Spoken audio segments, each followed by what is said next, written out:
Hello students, this is the first class of your science subject and I am going to start the class with chemistry portion. First you need to know that how many chapters you have to read in chemistry. Okay, so let's see. Basically you have 4 chapters in chemistry portion. The first one is matter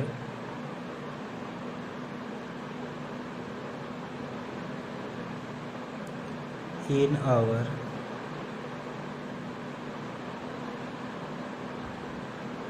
surrounding. Second chapter आपका है is matter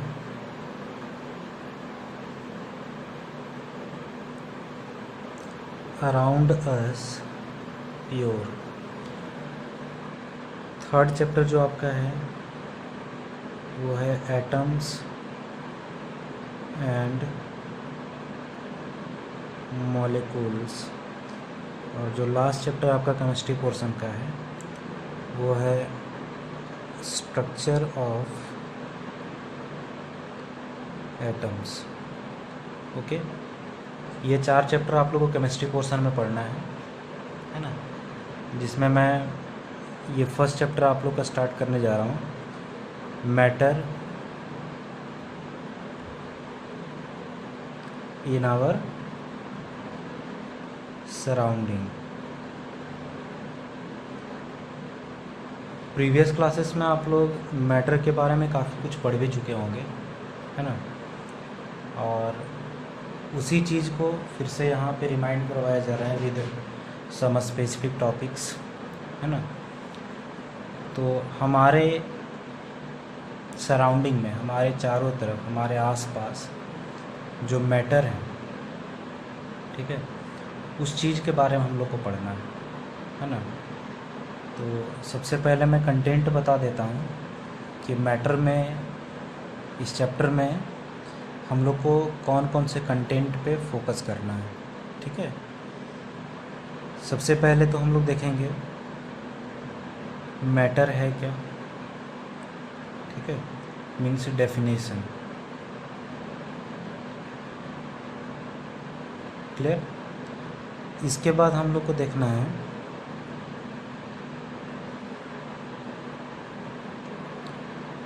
particles nature of matter.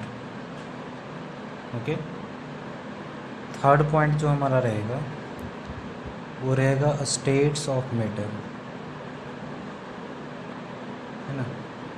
काफ़ी कुछ आप लोग जानते होंगे इन सब topics के बारे में, क्योंकि प्रीवियस क्लासेस में भी मैटर के बारे में आपका चैप्टर आते रहता था, है ना. इवन क्लास 5-6 से ही आपका ये टॉपिक स्टार्ट हो जाता है. ठीक है, इसलिए इस चैप्टर में बहुत ज़्यादा आप लोग को दिक्कत होने वाली नहीं है, काफ़ी अच्छे से आप लोग को समझ में आएगा. नेक्स्ट जो पॉइंट आपका रहेगा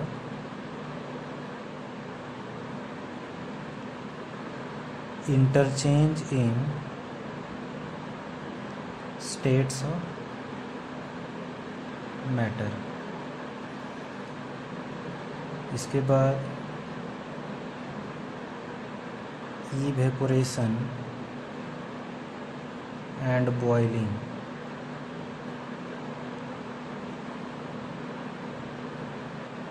इसमें बहुत कुछ आपका रहेगा. ठीक है, इवेपोरेशन एंड बॉइलिंग में. ठीक है, और एक और लास्ट पॉइंट आप लोग को पढ़ना है जो टेम्परेचर का मेजरमेंट स्केल है ना, केल्विन, सेल्सियस स्केल.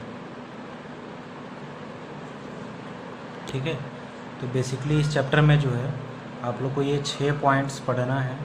ठीक है, यही 6 पॉइंट हाईलाइटेड पॉइंट्स हैं जिसके बारे में बेहतर तरीके से पढ़ना, और इन्हीं 6 पॉइंट में जो है आपका ये चैप्टर कवर होगा. ठीक है, तो आइए स्टार्ट करते हैं हम लोग. सबसे पहले मैटर के बारे में जानते हैं, मैटर क्या है ना। दिमाग में तो आप लोग का घूम ही रहा होगा क्योंकि आप लोग पीछे भी पढ़ चुके हैं, है ना। तो मैटर सिंपल सा डेफिनेशन है, कोई भी ऐसा चीज़, है ना, जो कहीं पर रख देने के बाद वो किसी ना किसी तरह का स्पेस घेर रहा हो, है ना। जैसे मैंने पेन को भी यहाँ रख दिया तो ये कॉपी का इतना पोर्शन जो है ये कवर कर ले रहा है, इतना स्थान को घेर रहा है, ठीक है। तो कोई भी चीज़ जो स्पेस ऑक्यूपाई करे, है ना, उसका कुछ ना कुछ मास हो, है, किसी तरह के मटेरियल से ये बना हुआ है ना, कुछ ना कुछ इसका वेट होगा, कुछ ना कुछ इसका मास होगा, है ना।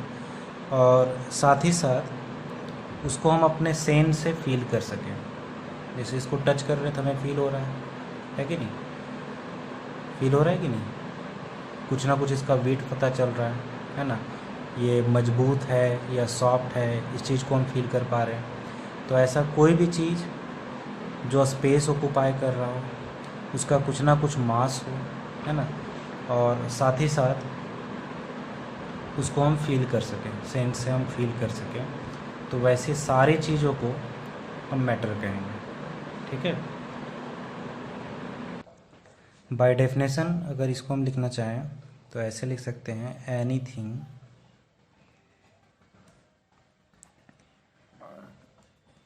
दैट ऑक्यूपाई स्पेस, है ना, एंड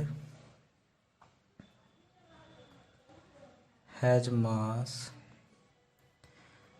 एंड इसी में जोड़ देते हैं हम लोग, इज फेल्ट बाई सेंसेस, जो भी हमारे सेंस है, आइज से हम उसे देख सकें, है ना, स्किन के द्वारा उसे टच कर सकें, है ना, या उसे टेस्ट कर सकें, ठीक है। मतलब जो भी हमारे सेंसेस हैं उसके द्वारा अगर हम उसको फील कर सकते हैं तो वो सारी चीज़ें हमारे क्या कहलाएंगी, matter, is called matter. Clear it is, first point clear है ना। चलिए नेक्स्ट हम लोग पॉइंट देखते हैं।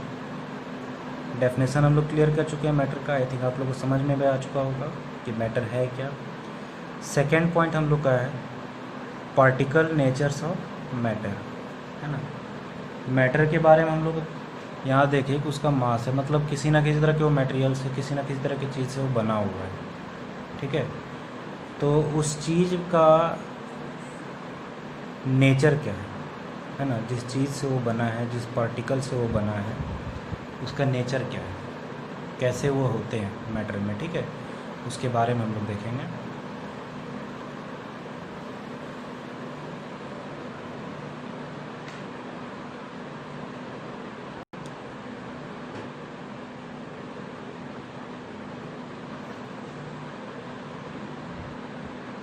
पार्टिकल्स नेचर ऑफ मैटर, है ना, या फिर इसी को हम कह सकते हैं कैरेक्टरिस्टिक्स ऑफ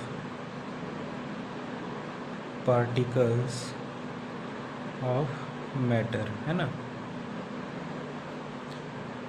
मैटर के पार्टिकल का क्या नेचर होता है, क्या कैरेक्टरिस्टिक्स होता है ना, इसके बारे में हम लोग जानेंगे, ठीक है।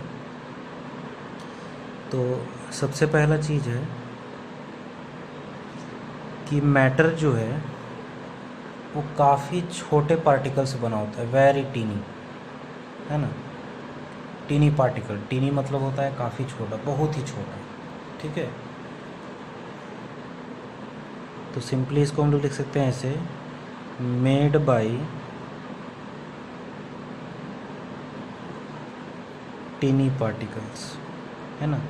और इसी के बारे में हम लोग आगे पढ़ेंगे। मैंने थर्ड चैप्टर आप लोग को बताया एटम्स एंड मॉलिक्यूल। तो इन्हीं टीनी पार्टिकल्स को, ये जो स्मॉलेस्ट पार्टिकल हैं, सबसे छोटा पार्टिकल, उसी को एटम कहा जाता है, है ना। आगे इसके बारे में काफ़ी डिस्क्रिप्शन हम लोग पढ़ेंगे, ठीक है। तो सबसे पहला हमारा कैरेक्टरिस्टिक्स क्या है मैटर के पार्टिकल का, ये जो पार्टिकल हैं बिल्कुल टिनी होते हैं, काफ़ी छोटे, बहुत ही छोटे छोटे पार्टिकल से बना होता है मैटर, ठीक है। इसके बाद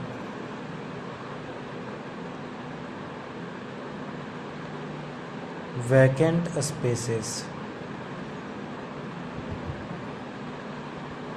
एग्जिस्ट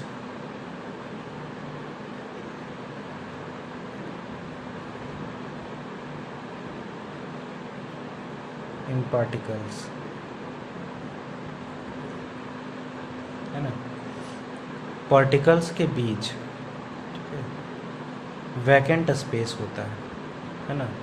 कोई भी मैटर है ना, किसी भी स्टेट में वो है, ठीक है। तो उसके जो पार्टिकल्स हैं, जो पार्टिकल से जुड़ करके वो बने हुए हैं, उसके बीच कुछ ना कुछ वैकेंट प्लेस होता है, थोड़ा ना थोड़ा सा स्थान खाली होता है, ठीक है।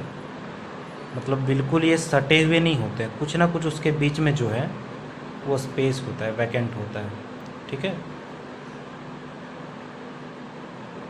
थर्ड कैरेक्टरिस्टिक्स इसका है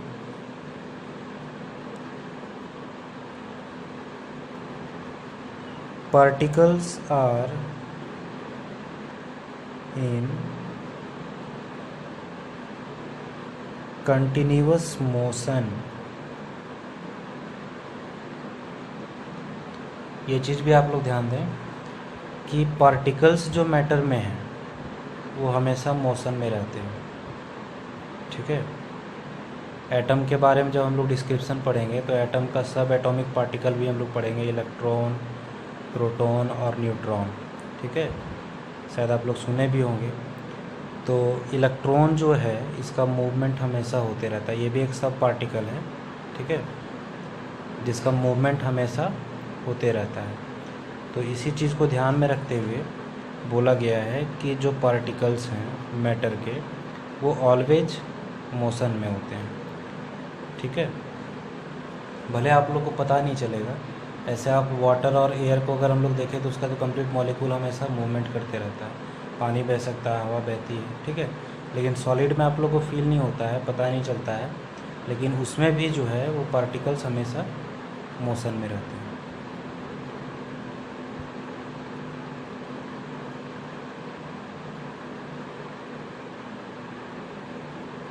Particles are held together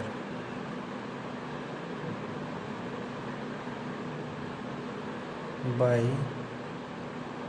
a force of attraction।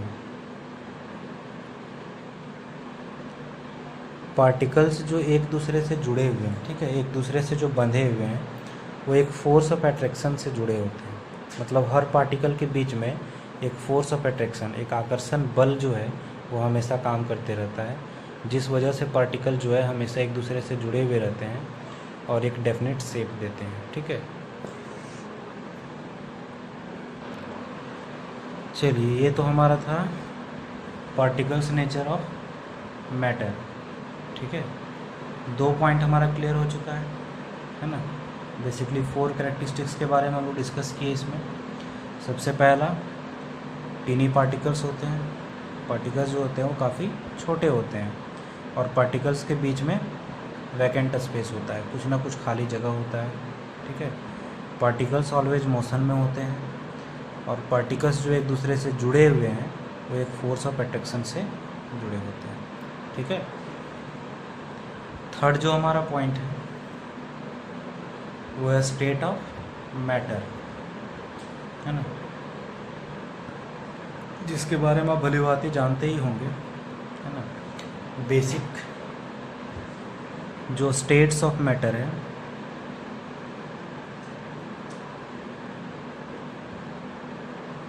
Basic states of matter जो हमारा है वो 3 है, 3 स्टेट्स, ठीक है। बेसिक जो हमारा स्टेट ऑफ मैटर है वो कितना है, 3, जिसके बारे में आप लोग जानते भी होंगे और पहले से पढ़ चुके हैं। Solid, liquid and third is gas. ठीक है, इसके बारे में आप लोग तो पहले पढ़ चुके होंगे, सॉलिड, लिक्विड एंड गैस। लेकिन एक चीज़ और मैं यहाँ पे हाईलाइट करता हूँ कि स्टेट ऑफ मैटर बेसिकली हमारा 3 ही है, लेकिन 2 और स्टेट ऑफ मैटर है जिसके बारे में आप लोग पहले पढ़े भी नहीं होंगे, और अभी भी आप लोग को उसका एवेल्यूएशन नहीं करना है, उसके बारे में कंप्लीट स्टडी नहीं करना है। लेकिन स्टेट कौन सा होता है उसके बारे में डिस्कशन कर दे रहा हूँ। 2 मोर स्टेट ऑफ मैटर है।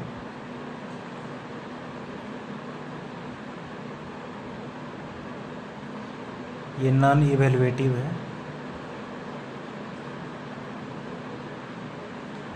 है ना, इसका इवेल्युएशन नहीं किया जाता है। जो कि हमारा है 4th स्टेट, वो है प्लाज्मा। ठीक है, 4th स्टेट जो हमारा है वो क्या है, प्लाज्मा। एंड 5th स्टेट जिसको कहा गया है बोस-आइंस्टीन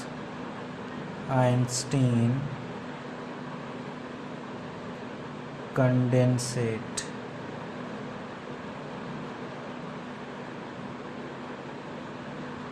बोस-आइंस्टीन कंडेंसेट, ये 5th स्टेट ऑफ मैटर को कहा गया है। ठीक है, तो अब से अगर आप लोग को पूछा जाए स्टेट ऑफ मैटर, तो आप लोग के पास कितने स्टेट ऑफ मैटर हैं, 5 स्टेट ऑफ मैटर।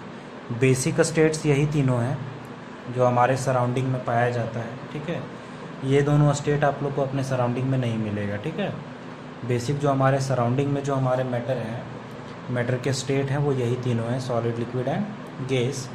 लेकिन 2 और स्टेट ऑफ मैटर होते हैं, एक प्लाज्मा और दूसरा बोस-आइंस्टीन कंडेंसेट।